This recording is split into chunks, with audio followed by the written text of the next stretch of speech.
Well, this is going to be one of those out of the shop videos. You all know I'm working on this 1906 hotel slowly but surely.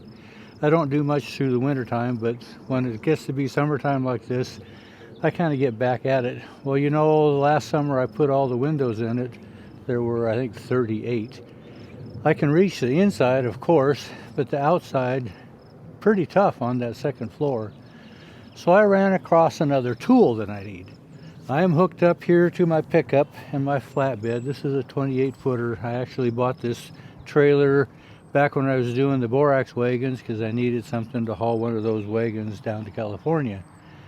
Well, I ended up finding a 1994 F450 bucket truck that I think will get me up so I can do the trim work on the outside windows. And I'm also trimming trees and all that kind of stuff, but mainly I need something to get me up for those windows. So I'm headed 200 miles west of here. And so, you know, at the end of my videos, I often include shots of the scenery of Montana around here, different places. So as I'm headed west, I think I might just show you some live shots of where we go.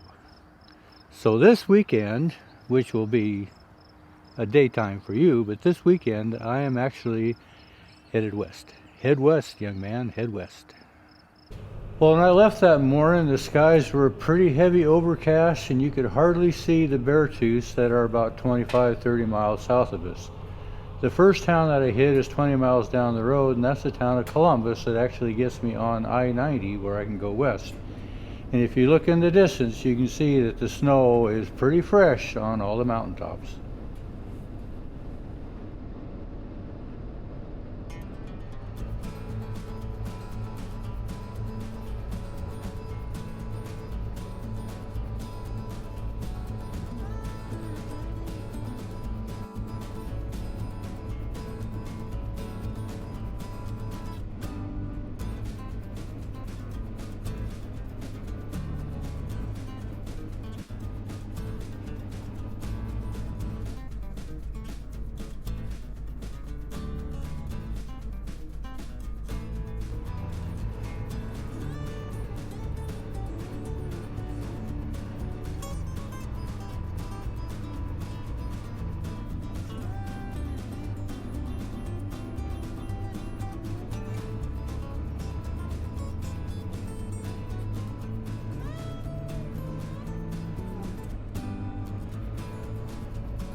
Well, if you've been following along on my rebuilding these two Yellowstone Park stagecoaches, this 8-passenger is a coach that actually left the train station at Livingston here.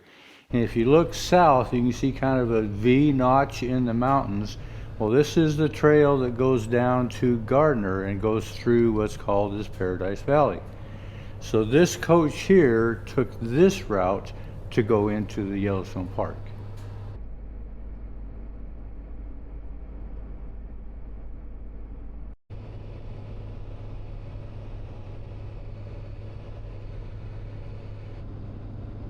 So in heading west, I have 3 passes that I have to cross, and right outside of Livingston is what's known as Bozeman Pass. This is the smallest, shortest pass of the 3. And you can start to see the heavier snow that has accumulated over the night. Even Bozeman itself has snow on the ground.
Well, I'm passing through Three Forks. We're now about 150 miles into this trip, and this is at the base of Cardwell Pass, and this is the second highest of the 3 passes that I have to cross.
Well, I made it to Whitehall.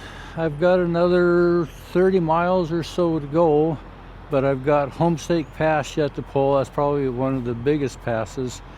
We just came over Cardwell. Anyway, I needed to kind of take a break a little bit, but we're making some headway. The skies are starting to open up, a little blue sky showing. Had quite a little snow in Bozeman, didn't we? Not too far to go.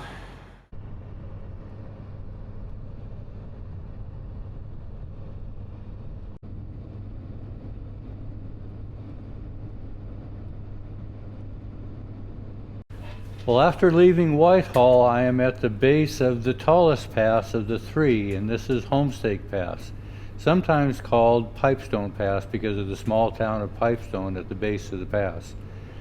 But at the top, we overlook the city of Butte, and that's where I'm headed to pick up this bucket truck.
Well, we got her loaded up, ready to head her back home. I didn't show you all the process of loading it up and booming it down, kind of get busy and going. But now we get to head home and see how this thing works. Well, on the west side of Butte is where I-15 comes up from Idaho Falls into I-90. Well, it is on the state line between Montana and Idaho is where there is a town called Monida, taking part of the name of both states. And this is where this coach started.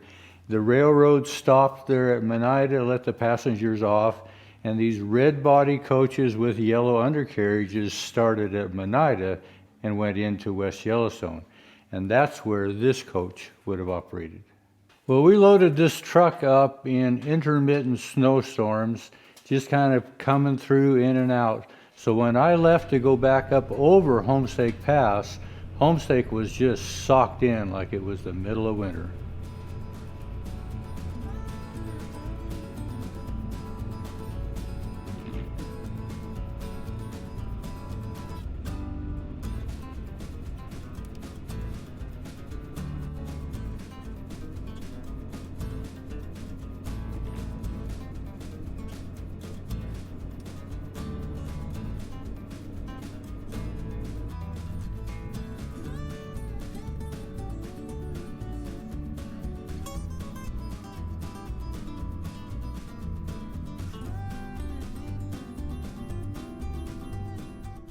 Well, the east side of Homestake kind of opened up a little bit, and there's not that many miles between Homestake and Cardwell.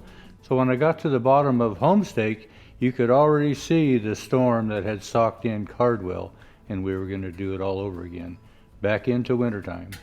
Not quite as severe this time, though.